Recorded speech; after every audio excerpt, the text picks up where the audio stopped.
Hello everyone, welcome to competitive star zone. Competitive star zone তোমাদের সকলকেই স্বাগত। আজ 12 জানুয়ারি 2026। তো আজকে ভিডিওটিতে 12 জানুয়ারি 2026-এর কারেন্ট অ্যাফেয়ার্সের কতগুলি গুরুত্বপূর্ণ প্রশ্নোত্তর আলোচনা করব এবং প্রতিটি প্রশ্নের উত্তরের সাথে সাথে যে কয়েকটি বিষয় তোমাদের মনে রাখতে হবে সেই সমস্ত বিষয় সম্পর্কেও আলোচনা করব। তাই সকলে ভিডিওটি প্রথম থেকে শেষ পর্যন্ত মন দিয়ে দেখবে এবং ভিডিওটি ভালো লাগলে লাইক কমেন্ট এবং বন্ধুদের মধ্যে শেয়ার করবে। তো চলো ভিডিওটি শুরু করছি। আজকের কারেন্ট অ্যাফেয়ার্সের প্রথম প্রশ্ন, যে সম্প্রতি 2025-26 সালের এসএস সিরিজ কে জিতেছে? তো এই প্রশ্নের সঠিক অ্যান্সার হবে অপশন এ, অস্ট্রেলিয়া। তাহলে 2025-26 সালের এসএস সিরিজ কে জিতেছে? অস্ট্রেলিয়া। অপশন এ হচ্ছে রাইট অ্যান্সার। তো এসএস সিরিজ হলো অস্ট্রেলিয়া ইংল্যান্ডের মধ্যে খেলা সবচেয়ে পুরনো টেস্ট ক্রিকেট সিরিজ। এটি 5টি টেস্ট সিরিজের খেলা। এটি প্রতি 2 বছর অন্তর অনুষ্ঠিত হয়।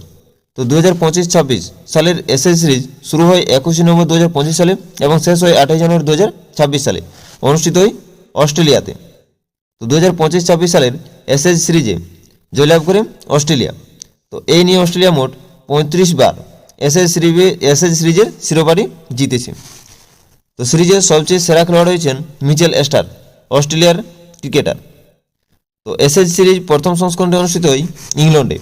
কোন সালে? 1882 সালে। এবং প্রথম সংস্করণে অস্ট্রেলিয়া বিজয়ী হয় ইংল্যান্ডকে হারিয়ে। এরপর 2025 সালে অনুষ্ঠিত কতগুলি ক্রিকেটের ট্রফি সম্পর্কে আলোচনা করছি। তো রঞ্জি ট্রফি 2024-2025 এটি হচ্ছে 90তম সংস্করণ। এতে বিজয়ী হয় বিদর্ভ। দিলীপ ট্রফি 2025 এটি হচ্ছে 62তম সংস্করণ। বিজয় হন central zone. Vijay Hazare trophy 2024-25 এটি হচ্ছে 32তম সংস্করণ। বিজয় হয় কর্ণাটক। সৈয়দ মুস্তাক আলী ট্রফি 2025 এটি হচ্ছে 18তম সংস্করণ। বিজয় হয় ঝাড়খণ্ড। ইরানি কাপ 2025 62তম সংস্করণ। বিজয় হন বিদর্ভ। সিকে নাইডু ট্রফি 2024-25 বিজয় হন পাঞ্জাব। পরে প্রশ্ন, যে সম্প্রতি ক্যান্সারের প্রাথমিক শনাক্তকরণের জন্য কোন রাজ্য আশা ভ্যান মোবাইল ইউনিট চালু করেছেন? এই প্রশ্নের সঠিক অ্যান্সার হয়ে যাবে অপশন ডি, গুজরাট। তাহলে সম্প্রতি ক্যান্সারের প্রাথমিক শনাক্তকরণের জন্য গুজরাট রাজ্য আশা ভ্যান মোবাইল ইউনিট চালু করেছেন। অপশনটি হচ্ছে রাইট অ্যান্সার। তো গুজরাটের মুখ্যমন্ত্রী ভূপেন্দ্র প্যাটেল সম্প্রতি ক্যান্সারের প্রাথমিক শনাক্তকরণের জন্য আশা ভ্যান নামে একটি মোবাইল ভ্যান চালু করেছেন। এটি আধুনিক সরঞ্জাম এবং ডাক্তারদের সাথে সজ্জিত থাকবে, যারা শহর থেকে দূরে গ্রামে ভ্রমণ করবে। ক্যান্সারের প্রাথমিক লক্ষণগুলি শনাক্ত করার জন্য লোকেদের পরীক্ষা করবে, সময়মতো চিকিৎসা প্রদান করবে এবং জীবন বাঁচাবে। মুখ্যমন্ত্রী গান্ধীনগরে এই ভ্যানটি উদ্বোধন করেছেন। এর সুবিধা হচ্ছে যে মানুষকে আর ডাক্তারের কাছে যেতে হবে না। এই ভ্যানটি গ্রাম থেকে গ্রামে পরীক্ষা পরিচালনা করবে, সময়মতো চিকিৎসা প্রদান করবে এবং তাদের জীবন বাঁচাবে। এই ভ্যানটি মূলত চাকার উপর একটি ছোট হাসপাতাল। এটি 10 ধরনের ক্যান্সার নির্ণয় করতে পারে। পরে প্রশ্ন, যে সম্প্রতি প্রকাশিত অগ্নি সারসালো বিকাশ চিনাম কমলম দ্রৌপদী মুর্মু বইটির লেখককে? এই প্রশ্নের সঠিক অ্যান্সার হয়ে যাবে অপশন বি, ইয়ারলাগাড্ডা লক্ষ্মী প্রসাদ। তাহলে সম্প্রতি প্রকাশিত অগ্নি সারসালো বিকাশ চিনা কমলম দ্রৌপদী মুর্মু বইটির লেখক হলেন ইয়ারলাগাড্ডা লক্ষ্মী প্রসাদ। অপশন বি হচ্ছে রাইট অ্যান্সার। তো সম্প্রতি প্রকাশিত কয়েকটি গুরুত্বপূর্ণ বই ও লেখক সম্পর্কে আলোচনা করছি। তো সম্প্রতি প্রকাশিত দ্য ব্রহ্মাস্ত্র আনলিস্ট বইটির লেখক হলেন doctor Shivanandan. Wings of Vellore Swapnil Pandey. Different but no less বইটির লেখক হলেন Anupam Kher. Mother Mary comes to me বইটির লেখক হলেন Arundhati Roy. The Chola tigers avengers of Somnath বইটির লেখক হলেন Amish Tripathi. Operation Sindoor the untold story of India's deep strikes inside Pakistan বইটির লেখক হলেন lieutenant general KGS Dhillon. The rise of the hitman বইটির লেখক হলেন R Kaushik. M S.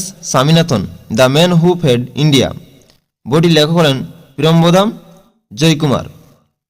Two the seventh generation বইটির লেখক হলেন doctor V J Mathan. The world after Gaza বইটির লেখক হলেন Pankaj Mishra. Speaking with nature বইটির লেখক হলেন রামচন্দ্র গুহা। পরে প্রশ্ন যে সম্প্রতি উত্তরাখণ্ড হাইকোর্টের নতুন প্রধান বিচারপতি হিসেবে কে নিযুক্ত হয়েছেন? এই প্রশ্নের সঠিক উত্তর হবে অপশন ডি, মনোজ কুমার গুপ্ত। তাহলে উত্তরাখণ্ড হাইকোর্টের নতুন প্রধান বিচারপতি হিসেবে নিযুক্ত হয়েছেন মনোজ কুমার গুপ্ত। অপশন ডি হচ্ছে রাইট অ্যান্সার। তো সম্প্রতি পাটনা হাইকোর্টের প্রধান বিচারপতি হিসেবে নিযুক্ত হয়েছেন সঙ্গম কুমার সাহু। কেরালা হাইকোর্টের প্রধান বিচারপতি হিসেবে নিযুক্ত হয়েছেন সৌমেন সেন। মেঘালয় হাইকোর্টের প্রধান বিচারপতি হিসেবে নিযুক্ত হয়েছেন রেবতী প্রশান্ত মোহিতে ডেরে। ঝাড়খণ্ড হাইকোর্টের প্রধান বিচারপতি হিসেবে নিযুক্ত হয়েছেন মহেশ শরৎচন্দ্র সোনাক। তো ভারতীয় সংবিধানের 217 নম্বর অনুচ্ছেদ অনুসারে ভারতের প্রধান বিচারপতিকে রাষ্ট্রপতি নিয়োগ করেন। ভারতের সংবিধানের 219 নম্বর অনুচ্ছেদ অনুসারে রাজ্যপাল প্রধান বিচারপতিকে শপথবাক্য পাঠ করান। কোন অনুচ্ছেদের অধীনে হাইকোর্ট রিট জারি করে? 226 নম্বর অনুচ্ছেদের অধীনে হাইকোর্ট রিট জারি করে। 215 নম্বর অনুচ্ছেদের অধীনে হাইকোর্ট একটি রেকর্ড আদালত। রাঁচি হাইকোর্ট হচ্ছে দেশের বৃহত্তম হাইকোর্ট কমপ্লেক্সে পরিণত হয়েছে। কেরালা হাইকোর্ট হল প্রথম হাইকোর্ট যা আঞ্চলিক ভাষায় রায় প্রকাশ করে। সিকিম হল দেশের প্রথম হাইকোর্ট যেখানে মাসিক ছুটি নীতি চালু করা হয়েছে। নেগোসিয়েবল ইনস্ট্রুমেন্টস অ্যাক্টের অধীনে মামলা পরিচালনার জন্য দেশের প্রথম ডিজিটাল আদালত কেরালার কোল্লামে উদ্বোধন করা হয়েছে। ভারতের প্রথম সম্পূর্ণ কাগজবিহীন জেলা আদালত কেরালার ওয়ানাড জেলার কালপেট্টায় উদ্বোধন করা হয়েছে।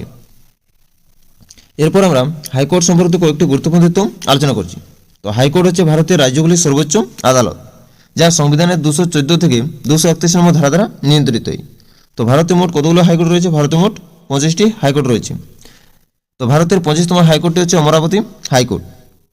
তো হাইকোর্টের বিচারপতিদের কে নিয়োগ করেন? রাষ্ট্রপতি নিয়োগ করেন এবং শপথবাক্য পাঠ করেন রাজ্যপাল। তো একজন হাইকোর্টের প্রধান বিচারপতিদের মেয়াদকাল হচ্ছে 62 বছর বয়স পর্যন্ত। হাইকোর্টের কাজ হচ্ছে যে মৌলিক অধিকার রক্ষা করা এবং অধস্তন আদালতগুলির তত্ত্বাবধান করা। ভারতের প্রাচীনতম হাইকোর্ট হচ্ছে কলকাতা হাইকোর্ট। তো কলকাতা হাইকোর্ট 1862 সালে প্রতিষ্ঠিত হয়। ভারতের হাইকোর্টের প্রথম মহিলা বিচারপতি হলেন এনা চান্ডি। তিনি কেরালা হাইকোর্টের প্রথম মহিলা বিচারপতি হিসেবে নিযুক্ত হয়েছিলেন। লীলা সেঠ হলেন হাইকোর্টের প্রথম মহিলা প্রধান বিচারপতি। তিনি হিমাচল প্রদেশ হাইকোর্টের প্রথম মহিলা প্রধান বিচারপতি হিসেবে নিযুক্ত হয়েছিলেন। এরপর কয়েকটি গুরুত্বপূর্ণ সাম্প্রতিক নিয়োগ সম্ভব নিয়ে আলোচনা করছি। তো সম্প্রতি পশ্চিমবঙ্গের মুখ্যমন্ত্রী প্রিন্সিপাল সেক্রেটারি হিসেবে নিযুক্ত হয়েছেন মনোজ পন্ত। বিআরও অর্থাৎ বর্ডার রোড অর্গানাইজেশন এর নতুন ডিরেক্টর জেনারেল হয়েছেন হরপাল সিং। মহারাষ্ট্রের নতুন ডিজিপি হয়েছেন সদানন্দ দাতে। দক্ষিণ পশ্চিম বিমান কমান্ডের প্রধান হিসেবে নিযুক্ত হয়েছেন তেজিন্দর সিং। বন্ধন ব্যাংকের এক্সিকিউটিভ ডিরেক্টর হয়েছেন রতন কুমার কেশ। আইএএফ ট্রেনিং কমান্ডের প্রধান হিসেবে নিযুক্ত হয়েছেন S Srinivas. Hyundai motor India এর এমডি এবং সিও হয়েছেন তরুণ গর্গ। ভারতীয় বায়ুসেনার vice chief of air staff হিসেবে নিযুক্ত হয়েছেন নাগেশ কাপুর। এনআইএ প্রধান হিসেবে নিযুক্ত হয়েছেন রাকেশ আগরওয়াল। এফসিআই এর প্রধান হিসেবে নিযুক্ত হয়েছেন রবীন্দ্র কুমার আগরওয়াল। হরিয়ানা রাজ্যের নতুন ডিজিপি হয়েছেন অজয় সিংহল। রেল বিকাশ নিগম লিমিটেড এর সিএমডি হিসেবে নিযুক্ত হয়েছেন সেলিম আহমেদ। পরে প্রশ্ন যে সম্প্রতি ভারতীয় ভাষা বিষয়ক তৃতীয় আন্তর্জাতিক সম্মেলন কোথায় অনুষ্ঠিত হয়েছে? এই প্রশ্নের সঠিক উত্তর হয়ে যাবে অপশন এ, নতুন দিল্লি।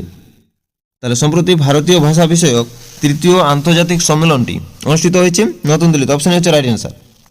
তো 2026 সালের আন্তর্জাতিক ভারতীয় ভাষা সম্মেলন এটি হচ্ছে তৃতীয় সংস্করণ, অনুষ্ঠিত হয় নতুন দিল্লিতে। উদ্বোধন করেন ভারতের উপরাষ্ট্রপতি সিপি রাধাকৃষ্ণন। তিনি বলেছেন যে ভাষা হলো সভ্যতার বিবেক এবং এর উদ্দেশ্য হচ্ছে যে বিশ্বব্যাপী ভারতীয় ভাষা সংরক্ষণ, অধ্যয়ন এবং প্রচার করা। পরে প্রশ্ন যে সম্প্রতি জাতীয় সরস মেলা 2026 কোথায় অনুষ্ঠিত হচ্ছে?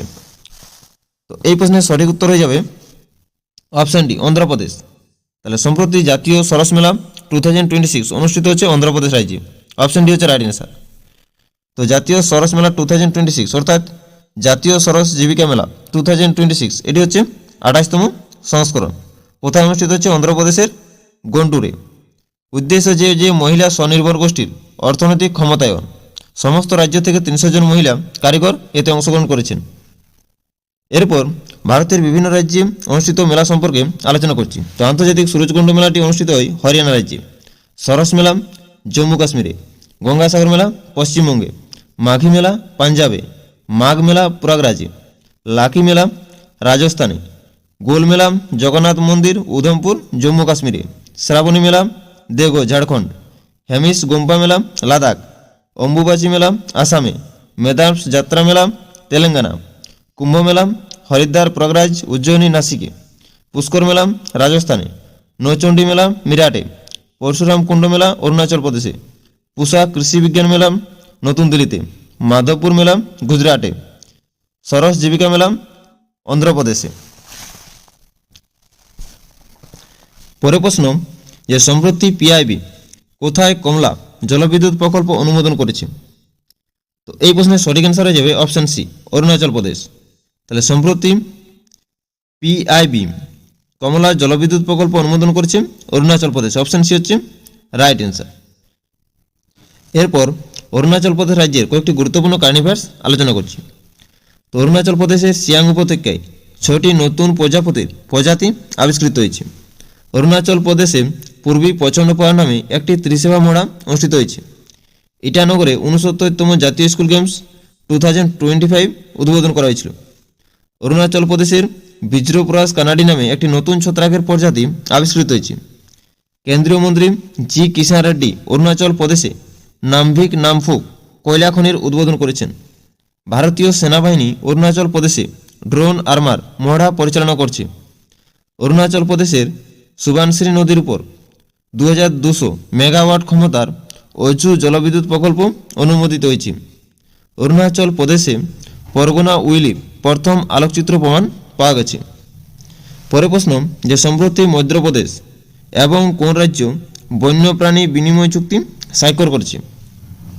তো এই প্রশ্নের সঠিক উত্তর হয়ে যাবে অপশন এ আসাম। তাহলে সম্প্রতি মধ্যপ্রদেশ এবং আসাম রাজ্য বন্যপ্রাণী বিনিময় চুক্তি স্বাক্ষর করেছে, অপশন এ হচ্ছে রাইট অ্যান্সার। পরে প্রশ্ন যে সম্প্রতি 2025 সালে নারীদের জন্য সেরা শহর হিসাবে কোন শহরকে স্থান দেওয়া হয়েছে? তো এই প্রশ্নের সঠিক উত্তর হয়ে যাবে অপশন সি বেঙ্গালুরু। তাহলে 2025 সালে নারীদের জন্য সেরা শহর হিসাবে বেঙ্গালুরু শহরকে স্থান দেওয়া হয়েছে, অপশন সি হচ্ছে রাইট অ্যান্সার। 2025 সালের সমীক্ষা অনুযায়ী ভারতের সেরা শহর হিসাবে বেঙ্গালুরুকে নারীদের জন্য স্থান দেওয়া হয়েছে, কারণ সেখানে কর্মসংস্থান, শিক্ষা, স্বাস্থ্য এবং সামাজিক সুরক্ষার মতো বিষয়গুলিতে নারীদের সমান সুযোগ এবং অন্তর্ভুক্ত বেশি। পরে প্রশ্ন যে সম্প্রতি ভারতের আন্টার্কটিকা মিশন মৈত্রী 2 তে কোন দেশ যোগ দিয়েছেন? তো এই প্রশ্নের সঠিক উত্তর হয়ে যাবে অপশন সি। তো ভারতের আন্টার্কটিকা মিশন মৈত্রী 2 তে যোগ দিয়েছেন ইউএই অর্থাৎ সংযুক্ত আরব আমিরাত, অপশন সি হচ্ছে রাইট অ্যান্সার। এরপর আসি রিভিশন পার্টি। তো রিভিশন পার্টি গতকালের কারেন্ট অ্যাফেয়ার্সের প্রশ্নোত্তর নিয়ে আলোচনা করব। তো সম্প্রতি 2026 সালের জন্য AERB এর চেয়ারম্যান হিসেবে নিযুক্ত হয়েছেন A.K. বালা সুব্রমণ্যম। সম্প্রতি UIDAI কোন মাস্কটটি চালু করেছে? উদয়। 53তম বিশ্ব বইমেলা 2026 কোথায় অনুষ্ঠিত হচ্ছে? নতুন দিল্লির ভারত মণ্ডপমে। সম্প্রতি মাধব গাডগিল মারা গেছেন, তিনি কে ছিলেন? একজন পরিবেশবিদ। ভারতের প্রথম 3D printed automatic weather station কোন শহরে স্থাপন করা হবে? দিল্লিতে। সম্প্রতি কোন রাজ্যে ভারতের প্রথম সম্পূর্ণ কাগজবিহীন জেলা আদালত উদ্বোধন করা হয়েছে? কেরালা রাজ্যে। কোন রাজ্যের নাগরিক অশ্বগন্ধা জিআই পেয়েছে? রাজস্থান রাজ্যের। রাশিয়া এবং কোন দেশ 2026 সালের ফেব্রুয়ারিতে ক্যারিবিয়ান সাগরে যৌথ মহড়ার ঘোষণা দিয়েছে? চীন। কোন ভারতীয় স্প্রিন্টার অবসর ঘোষণা করেছেন? জিনসন জনসন। বিশ্ব হিন্দি দিবস কবে পালিত হয়? 10ই জানুয়ারি। আজকের কারেন্ট অ্যাফেয়ার্সের কোশ্চেন অফ দ্য ডে।